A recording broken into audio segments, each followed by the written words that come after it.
Selamat malam semuanya, balik lagi nih di podcast Opini Tengah Malam. Nah, hari ini semangat karena dari gue, Bimo, gue Fedrian, gue Faris. tidak ada yang sakit, betul ya? Oh, iya. Hari ini tidak ada yang sakit. Kalau di episode sebelumnya ada siulan pilek ya. Iya, benar. Kali ini tidak ada, kita semua sehat demi menghibur. Episode hari ini akan ngebahas Conjuring 3, kisah nyatanya. The Devil Made Me Do It. Kalau Perbedaan-perbedaannya juga. yes, perbedaannya beberapa dan ini kita akan bahas kisah nyata. Kira-kira bener nggak nih, bener kesurupan nggak? Ya kan? Kita akan sharing pengalaman horor juga. Pokoknya banyak banget nih tentang The Devil Made Me Do It ini. Apakah dia bohong atau emang benar kerasukan? Menarik nih karena teori-teori dari kita banyak. Betul. Jujur gue sendiri gue sudah meriset ilmiahnya. Anjay, kesurupan lihat hantu. Come on man, bullshit. Bercanda ya. Oke, kalau kayak gitu langsung masuk aja ya. Pasang kacamata konspirasinya, tetap open minded. Balik lagi di podcast Opini Tengah Malam.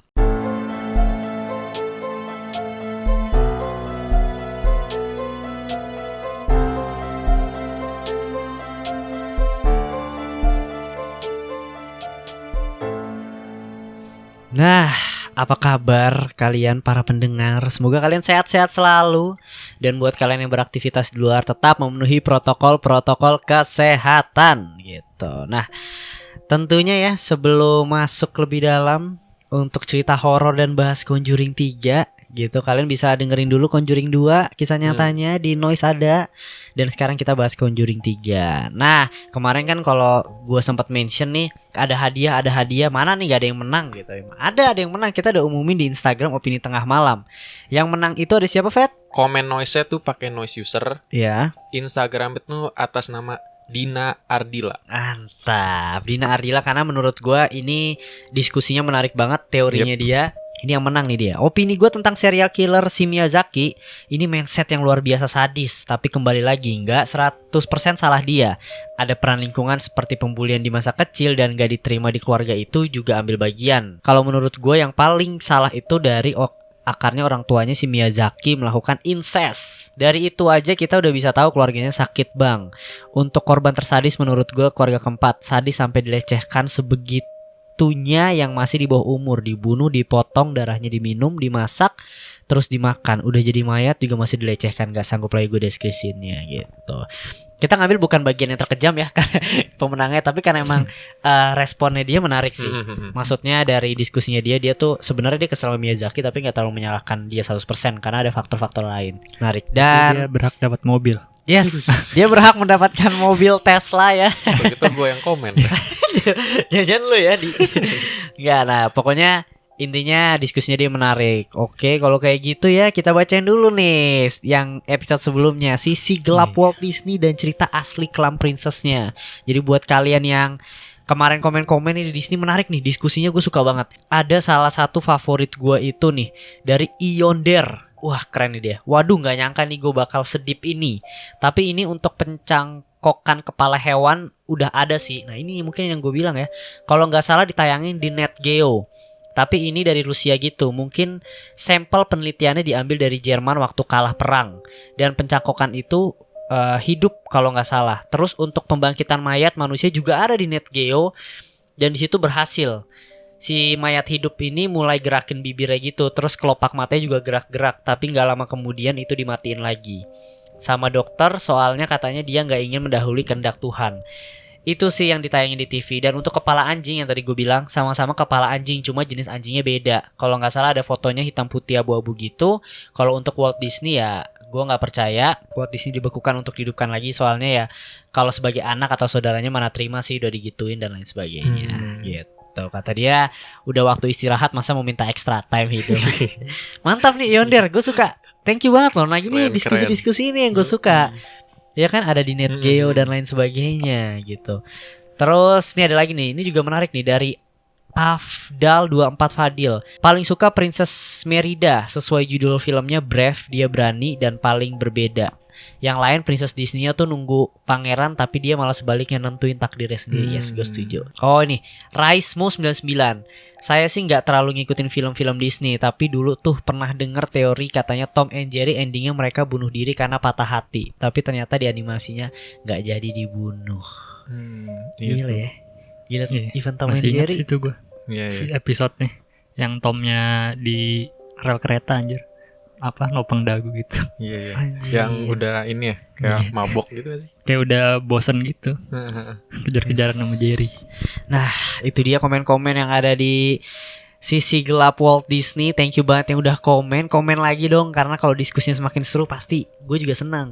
Kayak Yoi. tadi hal-hal kayak gitu kan. Ternyata ada di NetGeo dan lain sebagainya. Jadi ada gitu. insight baru juga buat kita ya Bim. Yes, betul banget. Dan untuk Conjuring 3 ini tentunya kasih hadiah lagi nih mobil Tesla lainnya. Aduh, Hah? masih banyak sih stoknya nih. Ya, kasih lagi lah. Tapi kita akan umumin pertanyaannya, diskusinya itu di ending nanti ya. Oke, Di menit-menit benar-benar. akhir. Biar kalian dengerin sampai habis.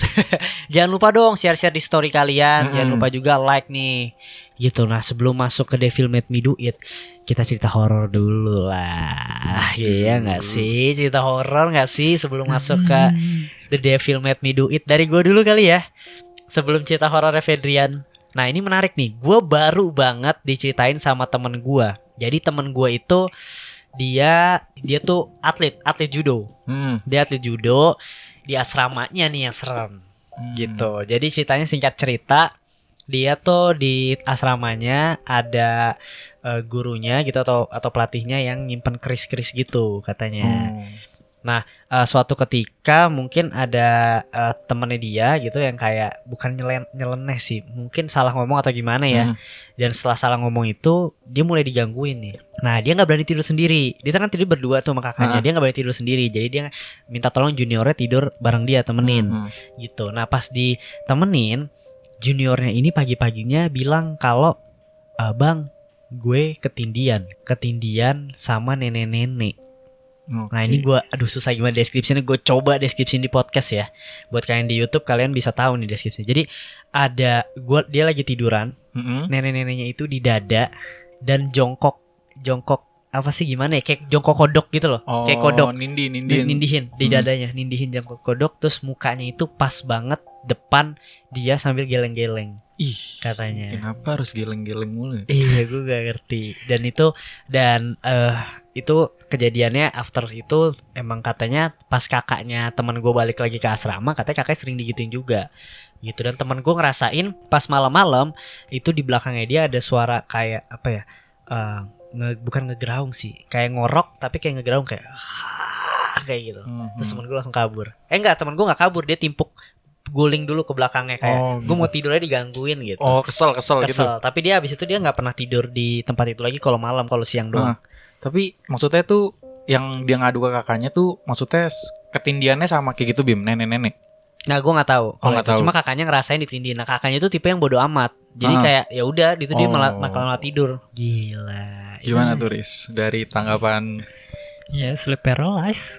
Kalau menurut gue, ketika lu sleep paralysis emang lu berhalusinasi aja. Oke. Jadi sleep paralysis itu selalu didampingi dengan mimpi buruk lah intinya. Yes. Dan ini juga ada nih.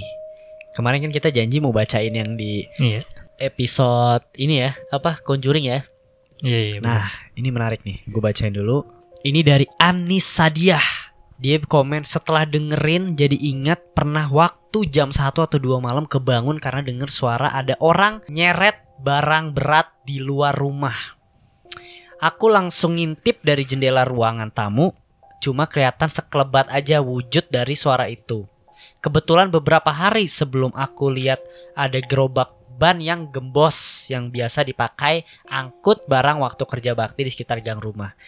Mencoba berpikir positif, mungkin ada tetangga yang seret gerobak ban gembos itu, tapi ya kalau dipikir ngapain jam 1 malam ada orang nyeret ban gembos itu. Gitu, ditambah ada gonggongan anjing, kata dia gitu. Wih, gila, gue suka nih kalau horor. Enggak, kalau gue responnya enggak, itu emang ban gembos ada orang iseng aja. Tapi Din, dari cerita yang kemarin ya, kan yang kalau cerita kemarin Bimo nggak lihat, bedanya dia ngeliat nih, ngintip anjir. Nah, lihat sekelebat lagi. Aduh. Iya sih, Mantap dah. Mantap ya. Ini benar. Lain kali kalau ada kayak gitu dilihat kalau kata Faris. Ini ada lagi nih. Nyambung dari cerita pocong ketuk pintu pakai pala. Musuh Pedrian. Asik. Baru kejadian setahun yang lalu di kos cewek dekat kampus negeri Semarang yang dilihat langsung salah satu penghuninya sampai teriak dan pokoknya sampai teriak gitu. Gimana? Itu Pak? mengerikan. pocong lagi ngetok Iya. Pakai pala katanya Apa dilihat. nggak pakai pantat? pakai pinggul ya. Males gue. Udah selesai deh kali ya podcastnya ya. Sampai di sini saja. Nah, itu pakai pala. Dan ini Fedian nih punya cerita menarik nih tentang ketok. Wih, Fedian udah nangis, bro. Mas gue sebenarnya ceritanya anjir jadi kayak males pulang gitu. Iya. Gimana Fed? Karena Fed? kejadiannya di kamar gue sih. Asik. Coba gimana ceritain dulu dong buat para Jadi- pendengar. Iya jadi ceritanya ini lagi main nih. Sebenarnya banyak saksinya sih. Ada 4 lah ya. Malah banyak sih nih. Soalnya kerekam ya Riz ya. Iya. Kerekam. Dan ini sebelum itu kita abis bahas Conjuring 2 ya. Iya lagi. Iya. Abis pulangnya gak sih apa besok ya Riz? Besoknya kayaknya. Besoknya. Besok ya. Ya, jadi pokoknya gue lagi main nih. Pokoknya sekitar jam setengah 1 lah pokoknya. Lagi main. Terus tahu-tahu ada yang ngetok kenceng banget. Jadi lu bisa ngecek di channel Orang ntar, Jabar ya. ntar dikasih lah. Pokoknya ini Iya, kan di ntar. YouTube Ya. dikasih. Di podcast kayaknya juga ada dikit Iya. lah. Ada dikit Nanti ada ketokannya. suaranya ya. Iya, suara kenceng. Ya jadi tuh ada ketok kenceng banget di pintu gua dan semua pintu gua tuh sebenarnya sama. Jadi di atas pintunya tuh semua sama. Jadi kalau diketok gue bisa tahu lah gitu. Suaranya tuh familiar kayak gitu. Oke. Jadi pas gua main tuh tiba-tiba ada suara ketokan kenceng banget dari atas ke bawah gitu. Nah, suaranya kayak gitu tuh. Ya kalau cupu mainnya sama cupu. Jago mainnya sama jago. Set. Kaget gua apaan tuh ya? Di mana? Siapa anjir? Pintu kamar. Gila. Horor anjir. Apa itu horor? Gila, Horor horor lagi main Valorant. Dia ngetok tuh sekitar 4 kali kalau kalian dengar tuh. Oke. Dari atas ke bawah, terus ketiga keempatnya tuh pelan. Jadi ketika gua nengok, jadi ketokan ke 1, kedua kenceng, gua kaget, gua langsung nengok tuh ke belakang. Nah, ketika gua nengok ke belakang, ketokannya tiba-tiba jadi pelan kayak tek-tek Sambil gitu. kabur ya gue ketoknya. Iya. By the way ini di lantai 2 ya.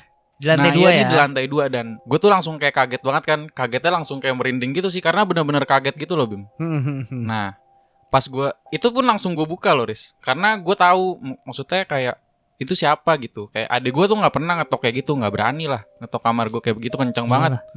Dan langsung lu buka pintunya. Iya, dan orang-orang Discord juga pada denger. Ada Faris juga tuh, dia kayak langsung buset apaan tuh gitu kan, kayak kenceng banget kan. Nah pas gue buka tuh kayak adek gue juga kayak lagi lu ngapain gitu sampai kenceng banget gitu. Dia lagi tidur sampai kebangun gitu. Orang rumah pada kebangun nih ya gara-gara itu ya. Iya, sampai adek gue keluar kayak lu ngapain gitu mukanya, dan gue lihat emang kayak Muka baru bangun. abis baru bangun lah gitu, kayak bangun kaget gimana sih lu. Terus ada juga abis berapa lama emak gue naik. Oke, jadi Iya. kita nggak tahu itu apa, dan kita habis cerita tentang ketokan pala pocong, dan itu Nah. akan menjadi sugesti. Itu jam berapa, Fet, kalau boleh tahu? Itu 1:30 Bim. Nah. 1:30 main tuh ketok kenceng banget sih. 1:30 langsung malam. Kayak pasti lu mikir kayak barang jatuh kan. Hmm. Tapi pas gue lihat tuh nggak ada barang jatuh. Dan walaupun kalau barang jatuh menggelinding ke bawah, gue lihat ke bawah tuh nggak ada apa-apa. Kalau pas lu lagi buka pocong lagi ngetok, terus lu jadi kejedot. Jadi kejedot Jadi pala lu ya? jedokan. Jadi kejedot pala lu gini ya? Gitu sih kita tuh lumayan sih. Dan oh iya ada juga. Jadi tuh sebenarnya ada modem di atas kamar gue ya. Oke. Di atas palang kayak teralis, di atas pintu tuh ada modem. Nah di modem itu tuh dipasangin kabel gitu ke tangga, pinggiran tangga. Jadi Oke. kayak biar kuat gitulah sinyalnya. Pas gue buka tuh itu kayak goyang gitu sih. Gue nggak tahu itu saking kencengnya apa jadi kayak goyang itu pintu. Nah itu makanya gue bilang Riz kayak itu tuh pasti pintu, nggak mungkin barang jatuh. Nah, ini menarik nih. Kalau suara kayak gini, gue ilmiahnya belum dapet nih. Itu benar-benar di pintu sih, gue yakin Iya, banget. Iya. Ya kalau suara pintu emang bener ada sesuatu berarti. Kalau misalkan itu bener suara pintu digedor ya, Iya. bener ada, harusnya sih ada sesuatu. Ada sesuatu ya. Tapi Menarik kasih bumbu ya gue, Fet. Cerita selanjutnya, Fet. Oh yang cocok logi ya. Iya. Ya, jadi gue ada cocok logi gitu nih Bim. Jadi Oke. pas gue buka emang mata gue langsung nih gue jadi males kalau di lagi bumbu-bumbuin, ntar gue jadi takut. Gak. Jadi gue langsung kayak mata gue tertuju gitulah sama kamar kakak gue. Kakak gue tuh udah married gitu, jadi udah pindah kan. Jadi kamar tuh kosong, dijadiin gudang. Dan sebelum berapa hari sebelumnya lah, kamarnya gue acak-acak karena gue nyari stand TV. Gue inget gue taruh situ, jadi gue acak-acak lah kayak mana ya standnya. Ya terus ya pokoknya mata gue tertuju ke sana, tapi gue berantakin, gue beresin gitu loh. Oke. Ya jadi Mungkin Pas lo buka pintunya, gue yang langsung lo lihat apa? nggak ada apa-apa, cuma gue ngeliat ke sana aja gelap. Enggak, Takutnya kan pintunya kata lo sebelumnya ketutup seingat lo. enggak, memang kebuka sih, memang kebuka. Udah gitu. Jadi ya gitulah. Takutnya abis dia ngetok dia lari ke dalam sono kan.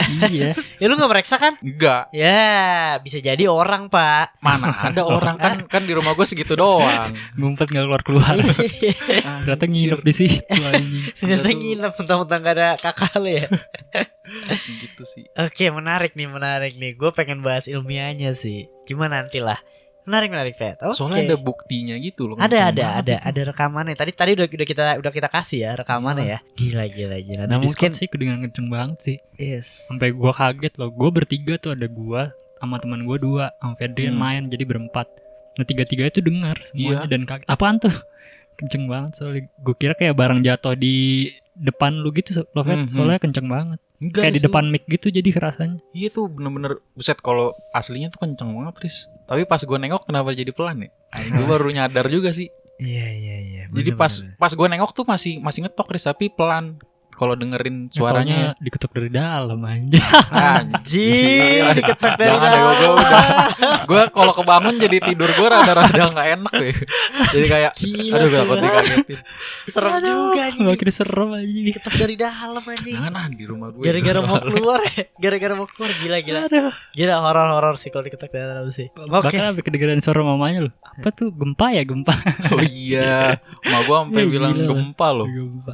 Oke, kalau seperti itu langsung aja kita masuk ke The Devil Made Me Do It, kasus Conjuring 3. Bener apa enggak sih? Kisah nyatanya tuh kayak gimana sih? Langsung aja, stop senyum-senyum. Langsung Langsung nih ya. Oke. Jadi pada tanggal 16 Februari 1981, Ernie Saint Johnson menusuk pemilik rumah Alan Bono berkali-kali sampai merenggut nyawanya. Tetapi setelah ditangkap, Johnson mengklaim bahwa perbuatan tersebut terjadi akibat bisikan atau suruhan dari sang iblis. Oke. Martin Minella, ini pengacaranya si Johnson, berkata di pengadilan bahwa pengadilan telah mengakui keberadaan Tuhan. Sudah saatnya pengadilan mengakui keberadaan iblis. Wih, keren. Ini kalau di film yang ngomong siapa ya? Kayaknya Ed atau Iya, Lauren. Ed sama Lauren yang ngomong. Set dicuri. Nah, fenomena bisikan iblis ini terjadi untuk pertama kalinya dalam sejarah persidangan Amerika. Gitu. Di Indonesia mah banyak ya.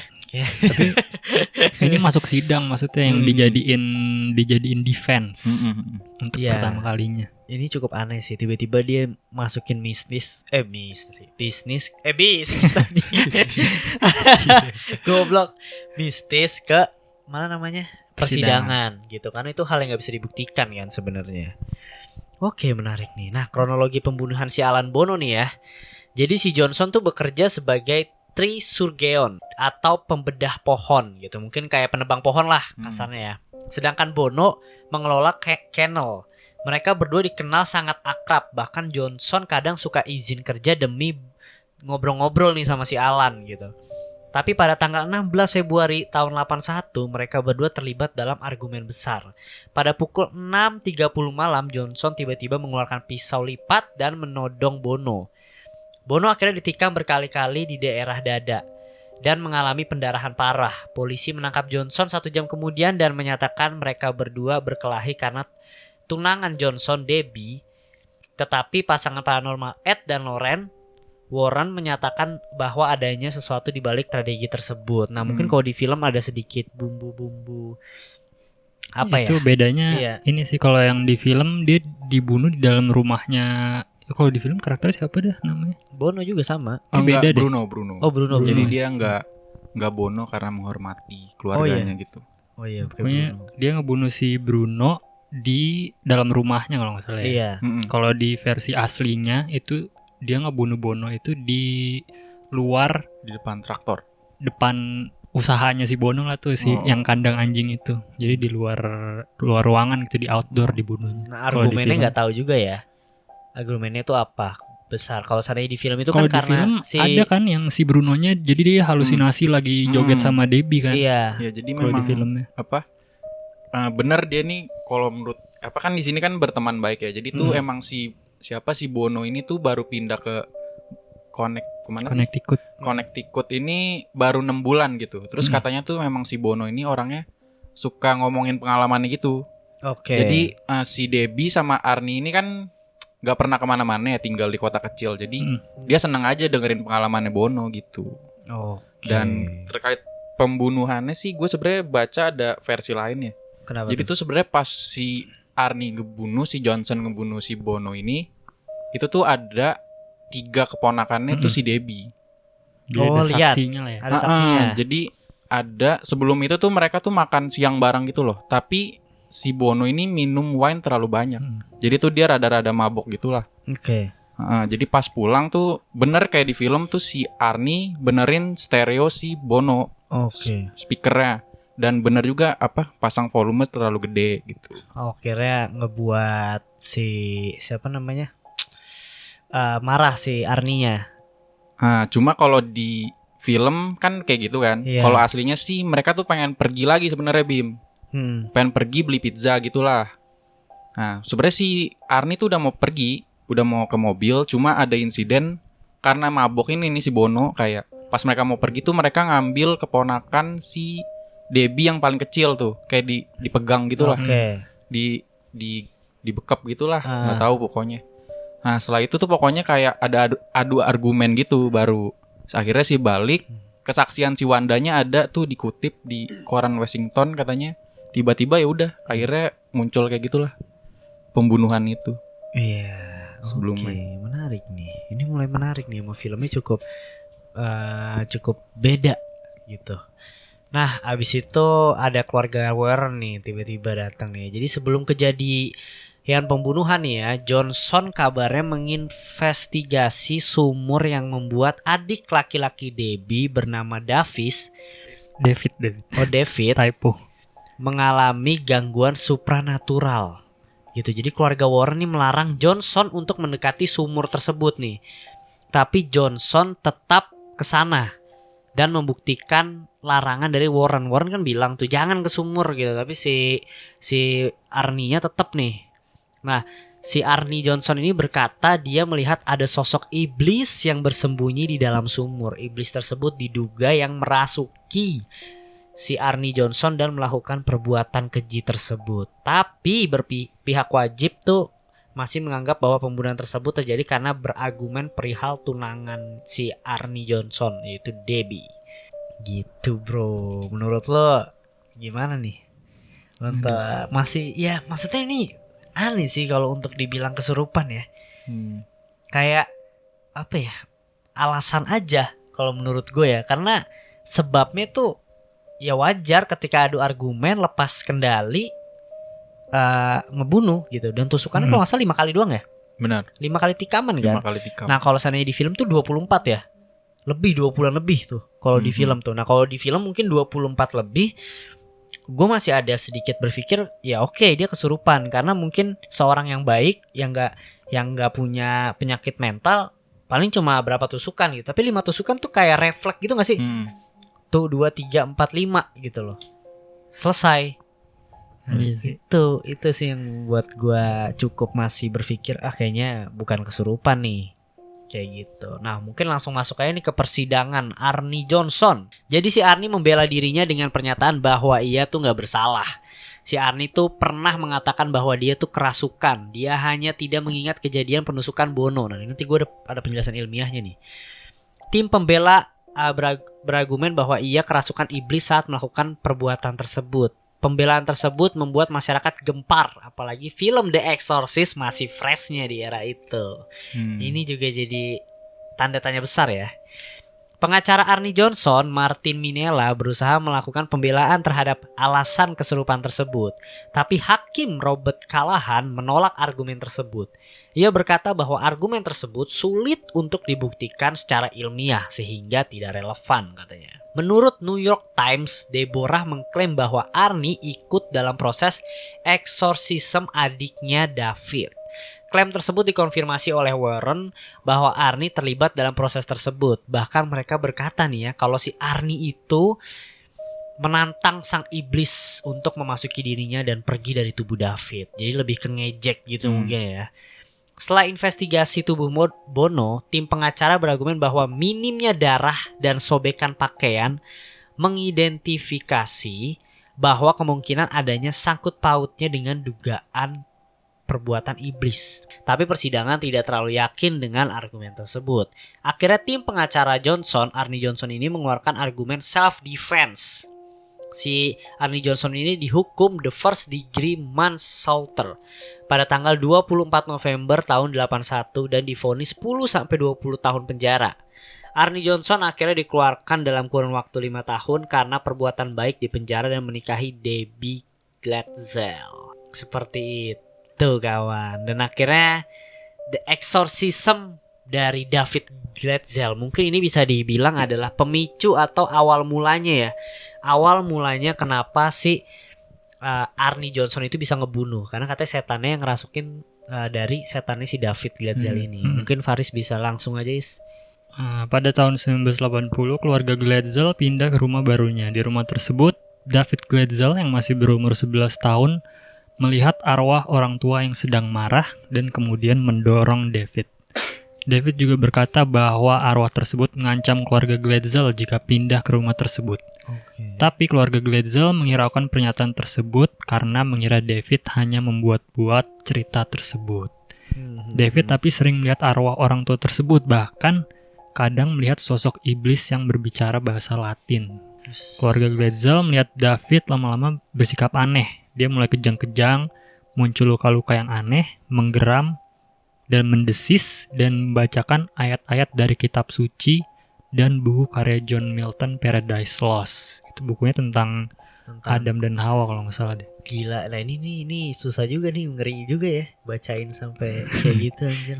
Terus Judy Glatzel berkata bahwa yang menyiksa anaknya adalah sesosok pria besar dengan mata yang berwarna hitam, pipi yang tirus, gigi yang berantakan, telinga runcing dengan tanduk dan kaki yang seperti kuda.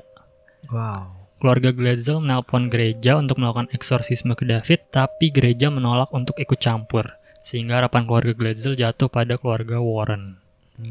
Ini dia keluarga Warren, keluarga yang cukup kontroversi akhirnya ya. Setelah gue tahu banyak banget fakta-fakta menariknya. Mungkin nih Fat, untuk yang eksorsisme David Glatzel bisa disikat dulu bro. Eksorsisme David Glatzel berlangsung pada akhir tahun 1980 di musim dingin. Warren mengklaim bahwa David dirasuki oleh 43 sosok jahat. Gila ya. Dan David menjalani proses eksorsisme lebih dari 1 kali. Warren berkata bahwa mereka melihat David melayang, terlihat dipukul oleh sosok yang tidak kelihatan, dan bisa memprediksi masa depan. Gila ya, gila. Warren menyetujui permintaan keluarga Glatzel untuk melakukan eksorsisme dengan bantuan salah satu pastor. Pada akhirnya David menjalani 3 proses eksorsisme. Pada saat itu Debbie menyuruh Arnie untuk ikut menginap di rumah karena merasa tidak aman. Disitulah ketika Arnie ikut berpartisipasi dalam eksorsisme David dan menantang sang iblis untuk merasuki dirinya. Ed and Warren berkata bahwa itu adalah hal yang sangat berbahaya dan tidak boleh dilakukan. Debbie dan Arn kemudian pindah dari rumah keluarga Glatzel. Di saat itulah Arnie mulai mengalami beberapa gejala yang mirip seperti David, seperti mengeram dan melihat sosok iblis. 4 bulan sebelum kejadian pembunuhan, Lorraine menelpon polisi mengatakan bahwa ada bahaya di keluarga Glatzel. Yang meramal masa depan itu kalau nggak salah si David kayak akan tahu gitu kalau si Arnie bakal ngebunuh seseorang deh kalau nggak salah. Itu ramalannya dia yang ramal masa depan. Tapi kayaknya sih dia ngasih taunya kayak secara apa ya? Nggak secara eksplisit gitulah. Kayak nggak kayak David Arnie bakal ngebunuh, kayaknya nggak kayak gitu deh. Kayak apa ya? Samar-samar gitu lah ngasih taunya kayaknya sih. Dia menurut gue emang kuncinya tuh sebenarnya di David sih ya. Cuma karena emang apa ya, eksorsismnya David lebih gila banget, harusnya Conjuring angkatnya David. Cuma kasus gedenya emang pembunuhan si Arnie sih. Gitu. Dan sebenarnya akhirnya keraguan-keraguannya muncul nih.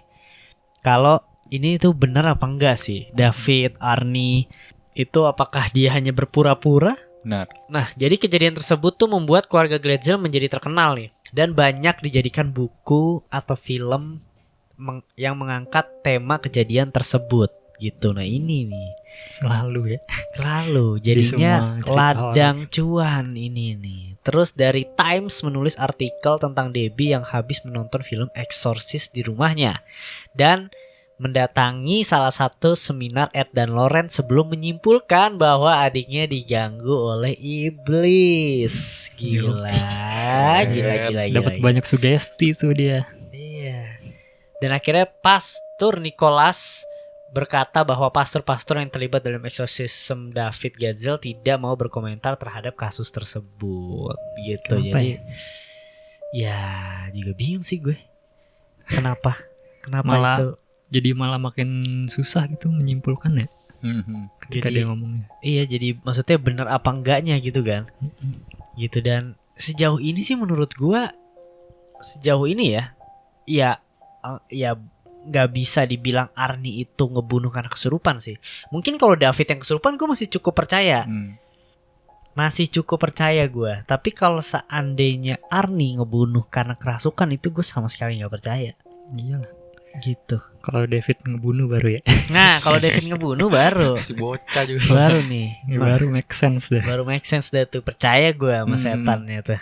Nah ini akhirnya gue nemuin nih salah satu artikel yang ilmiah banget. Ini gue suka nih kalau ada penjelasan ilmiahnya ya. Jadi kesurupan itu dinamain dissociative trance disorder atau DTD. Tahu nggak? Belum ya. Jadi satu dari sekian banyak jenis gangguan kejiwaan yang dapat menjelaskan kasus kesurupan. Jadi banyak tuh Is. Ada histeria juga salah satunya tadi menjelaskan yang waktu kemarin kita bahas ya. Meskipun berhubungan dengan gangguan kejiwaan ya seperti histeria, DTD ini memiliki spesifikasi berbeda, yaitu berkaitan dengan adanya makhluk tak kasat mata gitu. Jadi kalau histeria tuh lebih kayak kejiwaan, tapi kalau sana DTD itu ya dia poinnya atau kenapa dia bisa DTD itu selalu makhluk tak kasat mata. Kayak orang bilangnya kesurupan lah ibaratnya, tapi ilmiahnya itu namanya DTD. Lebih jelasnya DTD merupakan gangguan tunggal maupun berkepanjangan yang berkaitan dengan identitas, kesadaran, dan memori yang berhubungan dengan budaya serta lokasi tertentu. Nah, gue bacain dulu deh. Penyebabnya beragam, bisa karena kelelahan dan pikiran yang tertekan. Namun penyebab utama kasus DTD menurut beberapa penelitian adalah masalah psikis. Tak heran jika banyak kasus kesurupan menyerang mereka yang lelah dan banyak pikiran. Sayangnya nih ya, walaupun telah ada penelitian terhadap penderita DTD, masih diperlukan penelitian lebih lanjut untuk memperkuat data yang diperoleh. Seperti cara pemulihan, itu belum ada penjelasan ilmiah mengenai hal tersebut, tapi dapat ditangani layaknya kasus kejiwaan. Nah ini kenapa gue bilang ilmiahnya DTD tuh jadi lebih kayak dia tuh gangguan apa ya, mungkin bisa dibilang ya mental atau kejiwaan yang akhirnya ngebuat dia tuh nggak sadar atau identitasnya berubah jadi orang lain. Nah itu juga menjelaskan kenapa ketika orang DTD di setiap orang, gue ngomongnya DTD misalnya kesurupan deh, orang di setiap negara tuh beda-beda hantunya karena tergantung kebudayaannya. Iya, memang begitu.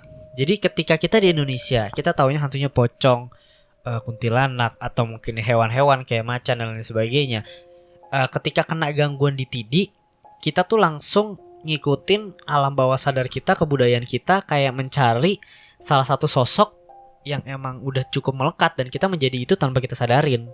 Itu kalau ilmiahnya ya, secara kesurupan yang gue tangkap.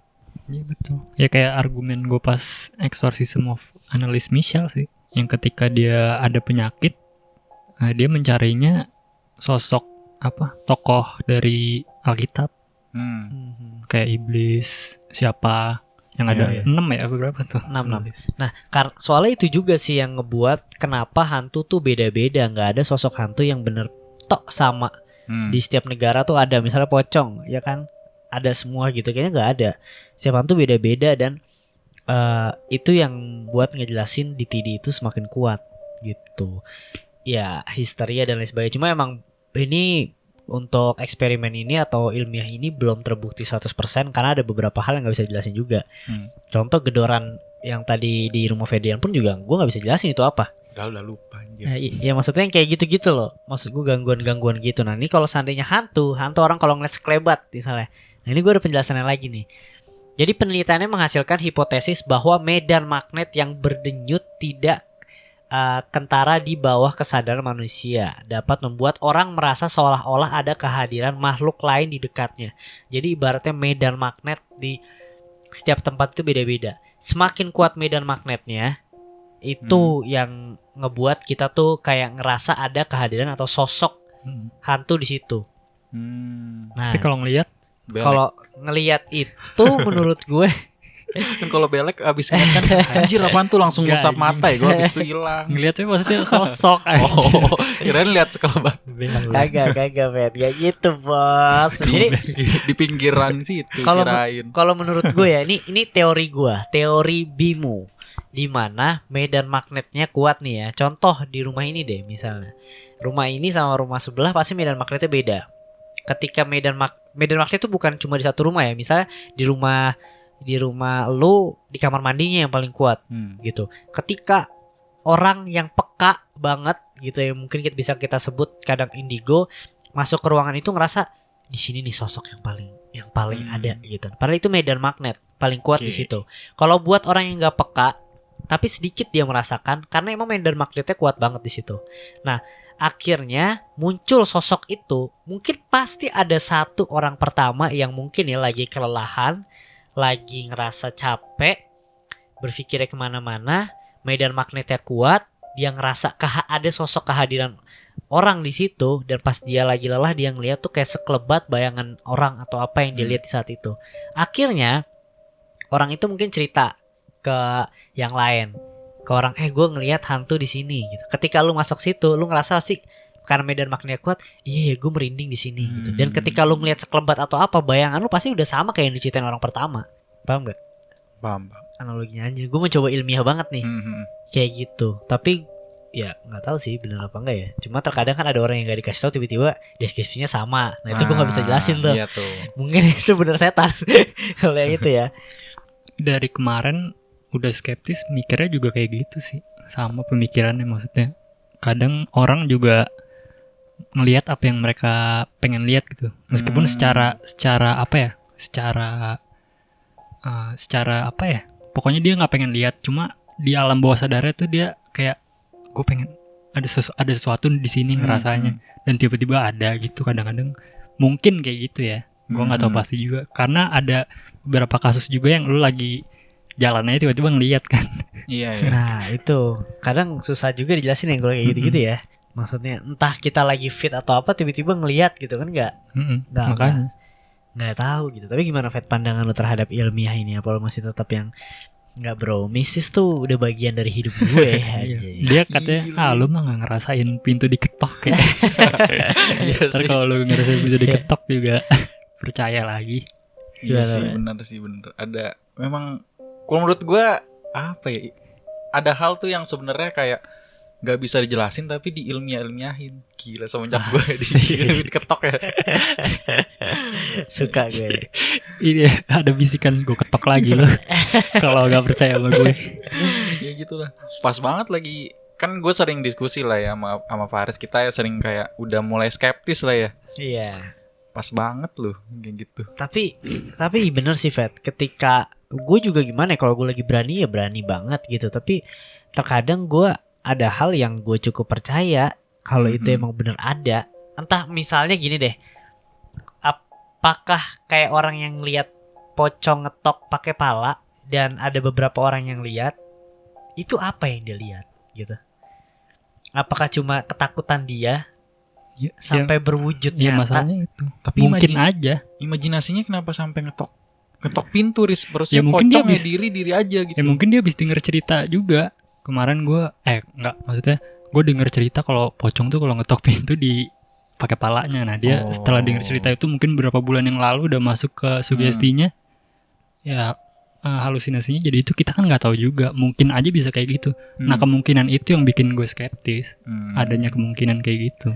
Oke, kalau wujud mungkin kita masih bisa tadi ya, Iya, otak kita. benar-benar. Kayak teman gue yang tadi tidur, ada suara ngegeraung tanpa dia tahu. Orang dia bilang, gue tidur Bim tanpa rasa takut. Pokoknya udah masuki fase dimana lu udah mau tinggal tidur dah. Udah nggak mikirin apa-apa. Tiba-tiba ada suara itu, gue kebangun lah, takut langsung. Nah kalau suara kayak Feden digedor, nah itu kan sebenarnya yang susah kita ini. Nah itu emang bagian dari diri gue yang menganggap masih ada sosok ini gitu. Benar-benar. Iya gak sih bro? Creepy juga ya sih bro. Susah sih emang. Iya oke deh, kalau kayak gitu kita balik dulu nih ke Glatzel nih. Mungkin Faris nih untuk yang terakhir nih ya. Ini malah makin ragu lagi sih sama kasusnya. David dan Carl Glatzel pada tahun 2006 nih, mereka udah dewasa, menuntut keluarga Warren dan publisher buku The Devil in Connecticut. Jadi bukunya itu mengangkat kisahnya eksorsisnya si David. Mereka mengklaim bahwa tragedi David yang kerasukan iblis adalah hoax buatan keluarga Warren. Carl bahkan menuduh keluarga Warren memanfaatkan penyakit mental adiknya untuk mendapatkan keuntungan. Ia berkata bahwa ia tidak pernah percaya semua yang dikatakan oleh Warren. Penyakit David kemudian dikonfirmasi oleh satu psikiater bahwa David mengalami kesulitan untuk belajar atau mengidap learning disability. Carl juga bahkan mengklaim bahwa mereka pernah mendengar perbincangan Warren dengan orang tuanya yang berkata bahwa keluarga Glatzel akan mendapatkan banyak uang dari fenomena tersebut. Tapi Debbie Glatzel ini dia malah nggak setuju sama adik-adiknya. Dia berkata bahwa Warren itu benar dan kedua adiknya hanya ingin mencari uang.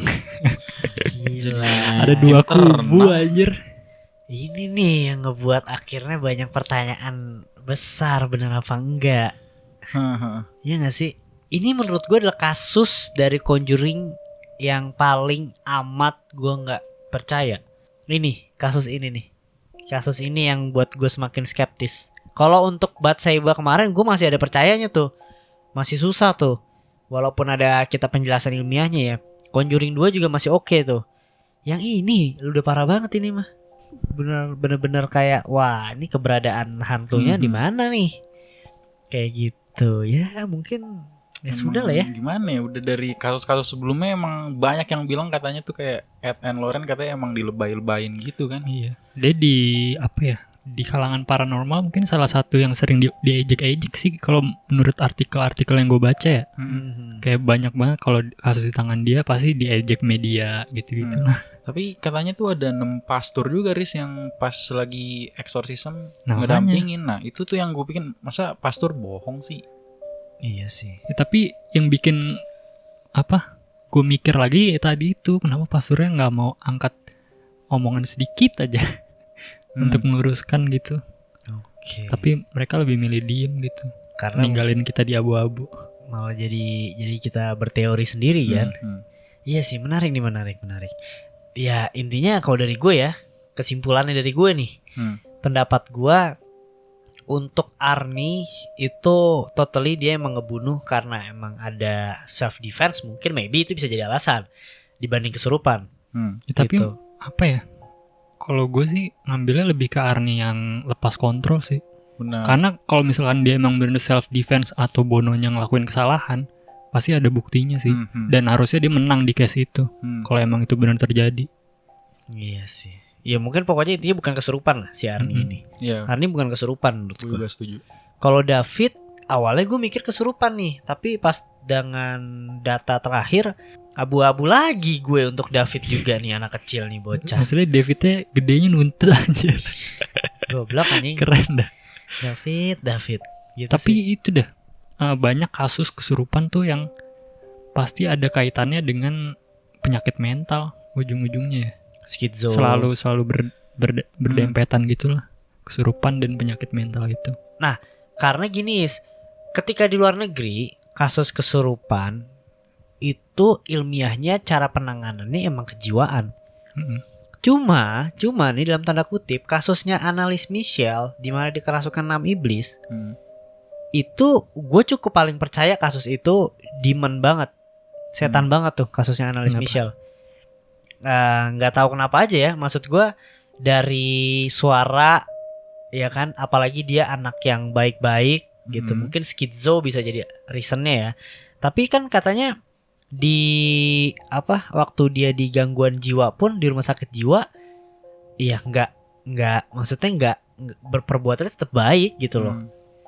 Yang analis Michelle itu salah satu kasus yang paling gue cukup percaya kalau itu perbuatan demon sih. Tapi kalau yang analis gue masih ada sedikit yang ini sih, kepribadian ganda juga. Maksudnya ketika dia berubah jadi suara ini, itu kepribadiannya dia yang lain lagi. Jadi kayaknya itu gabungan dari banyak penyakit juga kalau menurut gue yang analis. Nah, Apalagi di tahun segitu kan, tapi kita belum tahu ini nggak ada penyakitnya gitu. Yang kita tahu mungkin ini suaranya itu maksudnya tapi yang dia baca bahasa Latinnya itu loh. Iya sih. Yang emang. katanya hampir bahasa Latin jadul banget. Juga itu gua suaranya nggak tahu susah sih banget sih kepastian. emang untuk ditiru kayak gitu. Yang analis ya. Heeh. Yang analis itu cuma loh. maksudnya menurut gue masih possible gitu orang-orang misalkan siapa ya, orang lewat ternyata dia jago voice actor, itu masih possible gitu. Lo nggak harus jadi profesional untuk ngeluarin suara yang Iya macem-macem sih. gitu. Maksudnya gue juga bisa kayak gitu, gue juga bisa. Kayak Donald Duck. Ngocok cok. Nah tapi itu sih ya gue setuju sih kalau untuk suara masih oke. Terkadang kalau kesurupannya udah ngebawa bacaan-bacaan. Ya, tapi dia religius kan.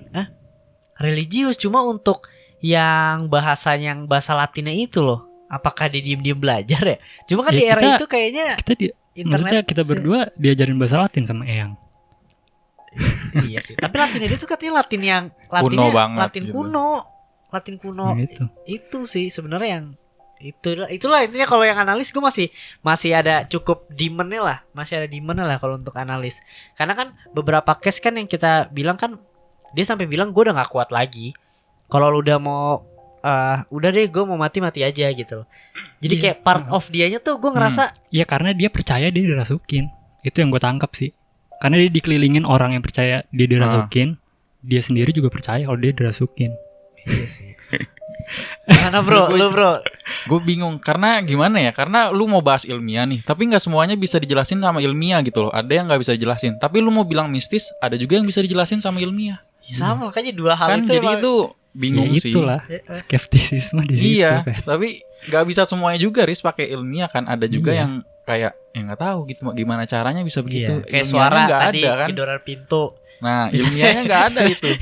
Ilmunya mungkin Atau kalau kita mungkin- logiknya lu masih belum mereksa ruangan yang gelap itu kalau menurut gue. Cuma kan udah malam, udah nggak ada orang itu. Iya, Kalau ada kucing, orang kucing. juga lebih serem lagi sih. Kalau kucing positif. Kayak ini anjir kasus yang apa? Yang di atap ya. Iya, ternyata ada cewek tinggal di atap. Ah udah. Emang ya? Tapi kan itu orang beneran. Emang iya ada. Ada orang mana gitu. Jadi dia kayak ngerasa makanannya hilang mulu tiap malam. Terus dia masang akhirnya dia pasang kamera tuh. Ternyata dilihat ada cewek turun dari atapnya terus nyuri makanan. Iya. bawa Naik lagi. Anjir serem banget. Kayak apa sih? Kayak tunawisma, cuma dia tinggal di atap. Ayo kayak film Ngeselin kayak juga, film Jojo anjing. Rabbit anjir. Iya. Ngeselin banget.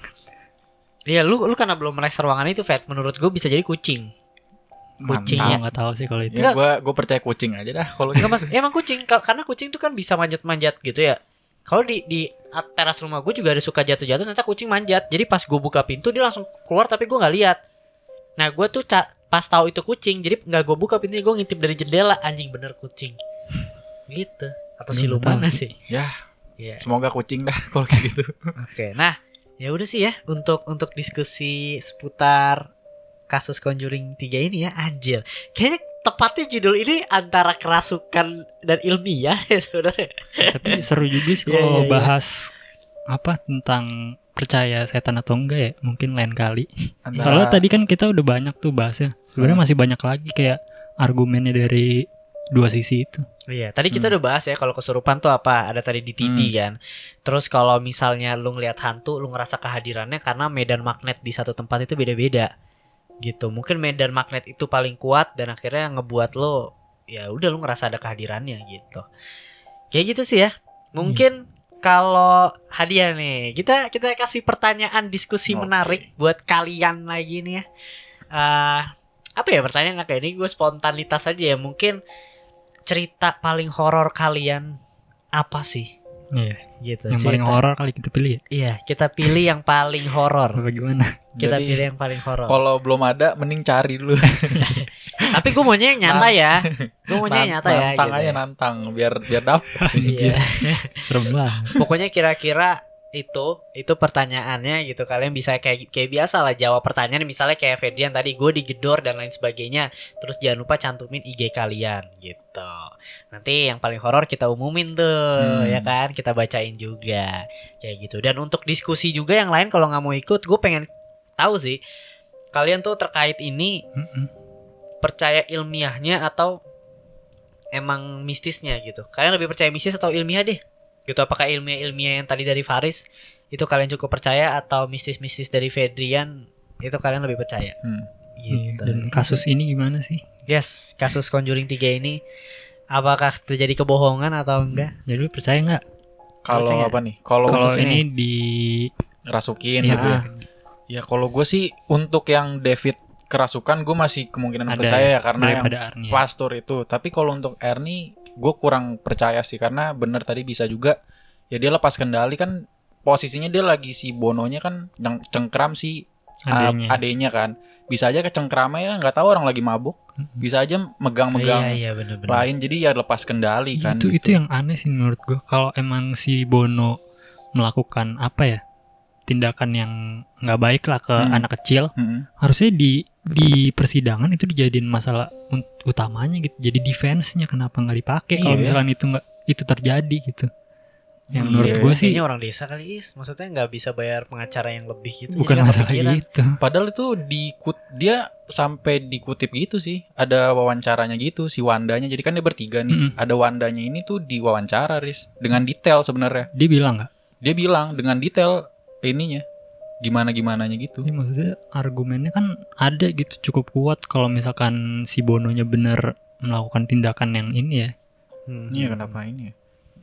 Aneh juga sih. Tapi emang susah sih kalau dibilang kesurupan, karena yang statement dia bilang si Arninya apa kayak ngelakuin hal-hal aneh juga cuma keluarga-keluarga doang kan. Debbie. Nggak ada orang lain gitu. Yang- Gue nyari sih, apa lu ada yang tahu gitu, Nggak ada, kayak nggak ada. teman pekerjaannya. Yang kesaksian cuma Debbie doang. Habis nonton Exorcist lagi Debbie. Nah, Yang pengikut setianya Ed and Lauren Warren. Holy shit. subscriber. Gila, itu udah fix sih. Iya, nonton seminar bro. Gimana Is kalau lu? Ya gue enggak sih menurut gue. Dan yang David juga menurut gue juga penyakit sih. Oh, Penyakit anak kecil. iya sih. Imajinasinya masih liar lah gitu ya. Teriak-teriak dan luka itu masih bisa diiniin lah. Iya, oke lah ya. Ya sudah lah. 3 kasus bro. 3 kasus, Faris skeptis 3-3-nya. Mungkin Bah Bijan menangis melihat Faris. Kayak ini harus gue undang dia. Sama dikirimin ya. Iya dikirimin anjir. Yalah, enggak kalau masalah satet-satet gitu belum ada ilmiahnya tuh. Muntah paku apa-apa ya kan. Ya mungkin Nggak mungkin coba sulap. aja sih. Itu nggak mungkin sulap sih kalau Iya itu. sih. Itu. Mungkin ya, tapi kapan-kapan kita maksudnya bahas ada ya. buktinya gak sih? Ya itu telur isi paku tiba-tiba dipecahin. Tapi itu ilmu hitam sih, Bim. Gue kalau ilmu Iya, hitam gue percaya percaya. ada. Iya, Ilmu ada. hitam tuh pasti Gimana ada. caranya tapi? Ya itu dia Is kalau ilmu hitam. Iya, ilmu hitam lah. Pasti Percaya itu gue mah, kayak Riz. banyak. Aduh Iya gue kan? merinding lagi bangsat. Iya kalau ilmu hitam gue percaya sih. Lebih aneh dari setan anjing. Ya mungkin Mm-mm. kapan-kapan lah kita bahas ya. Iya, boleh lah. Kayak kasus Yang ilmu hitam kayak gitu ya. Iya, Paling iya. aneh keluar Boleh. apaan. Oke, menarik lah. Untuk minggu depan ya nanti kalian tungguin aja, karena minggu depan kemungkinan besar kita angkat kasus Indonesia ya. Udah Oke, nggak benar. mistis-mistis lagi gitu. Terus minggu depannya lagi akan ada kasus yang lebih menarik lagi. Pokoknya kasusnya tuh nggak cuma nanti horor pembunuhan atau orang hilang, akan ada kasus-kasus orang-orang terkenal. Iya. Kita pengen, gue jujur nih, gue bocorin dikit, gue pengen bahas kenapa aktor, artis gitu, penyanyi-penyanyi terkenal meninggal di umur 27, kayak Kurt Cobain, kayak waktu yang penyanyi Korea. Kenapa di umur 27? Ada apa dengan tanda 27? Janjian. Anjing goblok. Apakah itu pengikut sekte dan lain sebagainya? Mungkin akan kita bahas di opini tengah malam. Oke, segitu aja ya. Kita closing. Sampai ketemulah di episode berikutnya. Aduh, gila nih durasinya udah 50 menit lebih kan. Oh my god, semoga kalian dengerin sampai habis. Thank you buat semuanya, dan sampai ketemu di episode berikutnya. Selamat malam. Bye.